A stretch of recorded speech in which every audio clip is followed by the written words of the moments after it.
Olá, meu nome é José Jardim, sou presidente da ABRA São Paulo, que é a Associação Brasileira de Asmáticos, e hoje nós vamos estar conversando com vocês sobre o que é asma, o que é rinite. Para isso, nós temos um convidado, que é o Dr. Bernardo Kerstmann, que é o diretor do Departamento de Pediatria da ABRA São Paulo.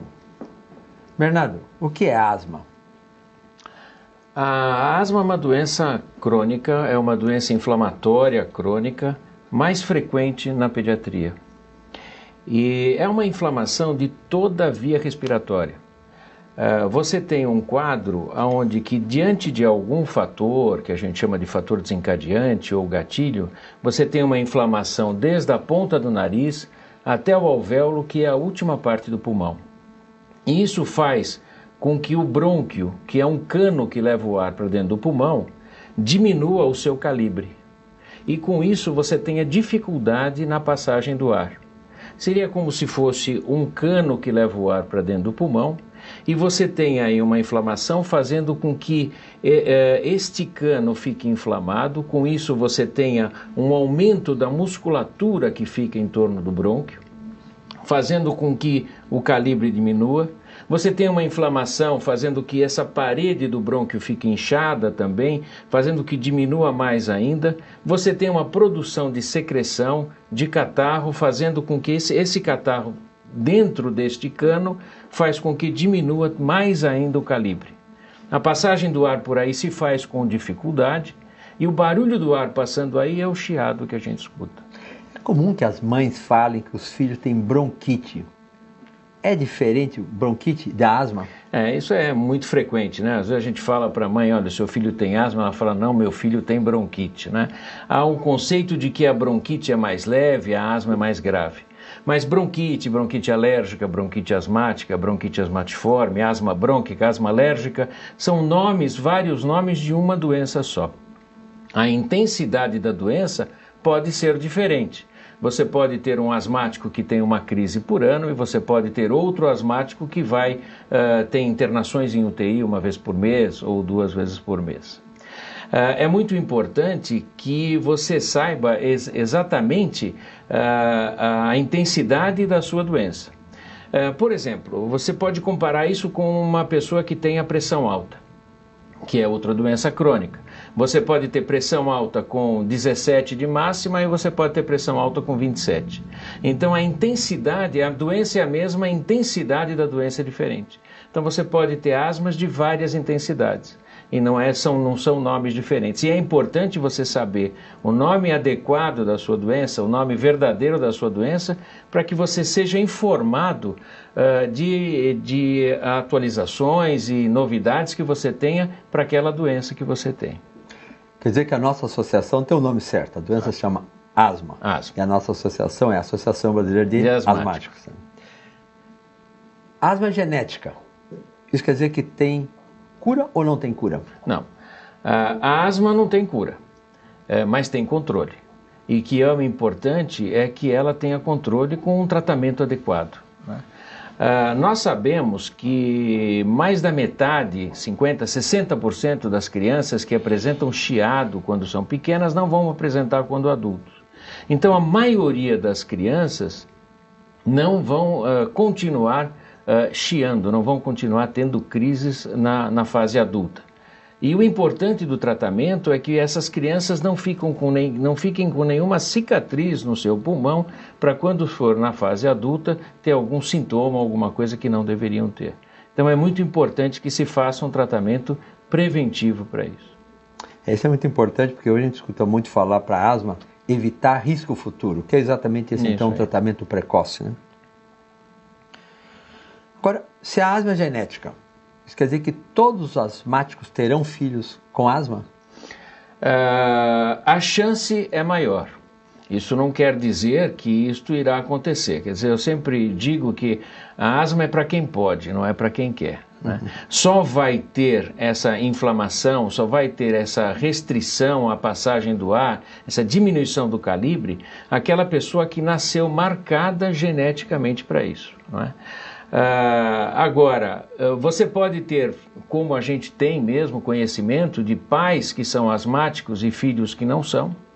E você pode ter pais que nunca tiveram nada, família que nunca teve nada e o filho é asmático.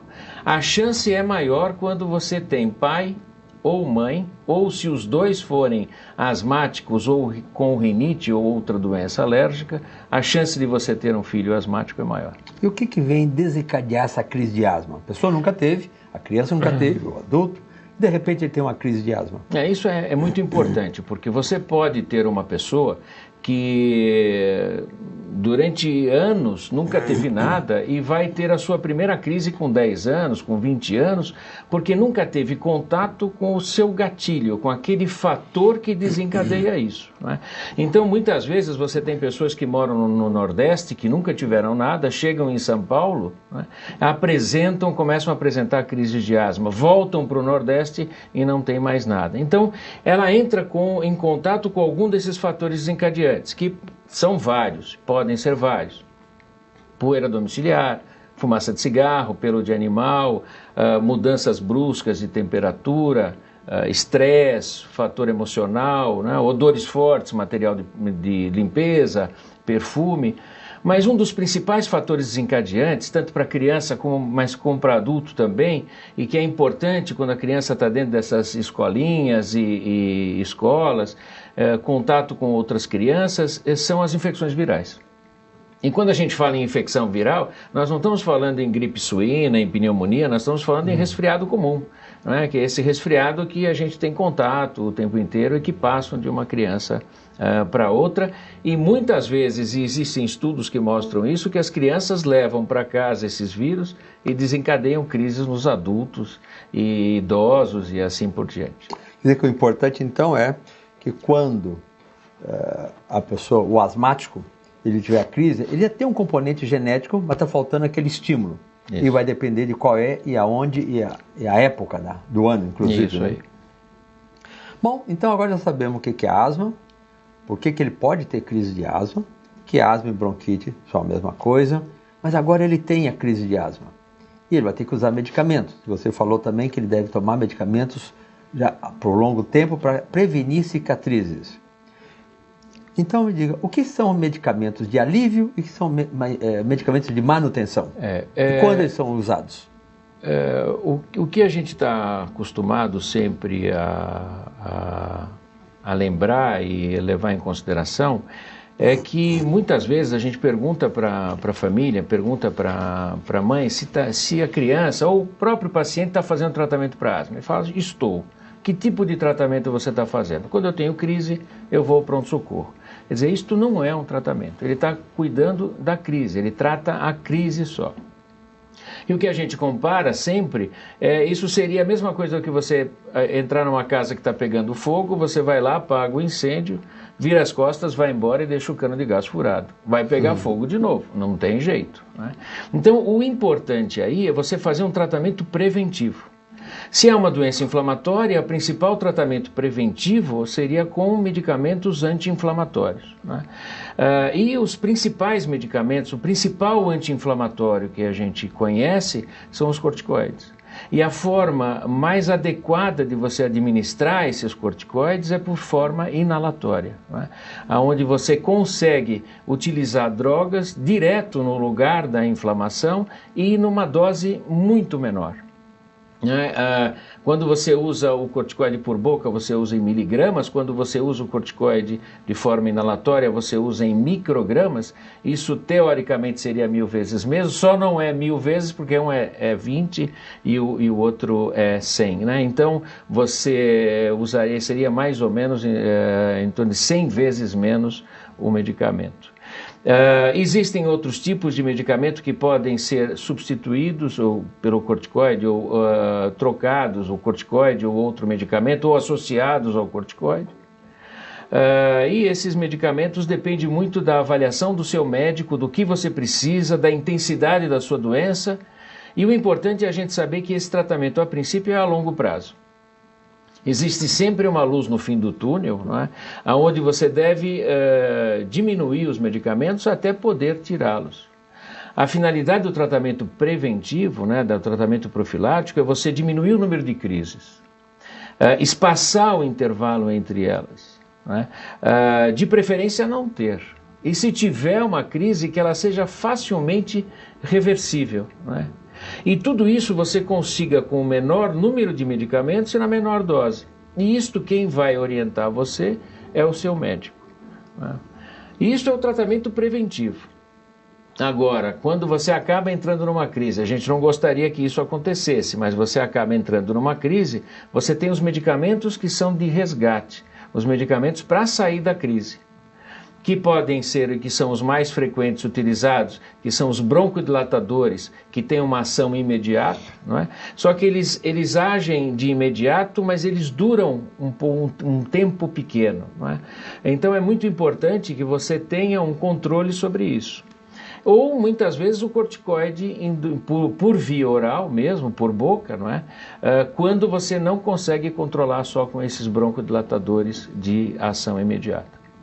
Quer dizer que então o medicamento de alívio ou resgate é para uso agudo, para dilatar o bronco, mas não tem efeito anti-inflamatório. Não.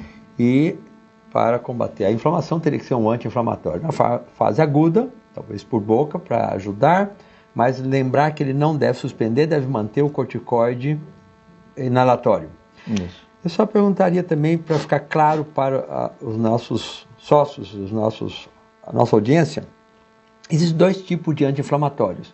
O hormonal, que é o corticoide, que você falou, mas existe o outro que nós usamos para artrite, para dor.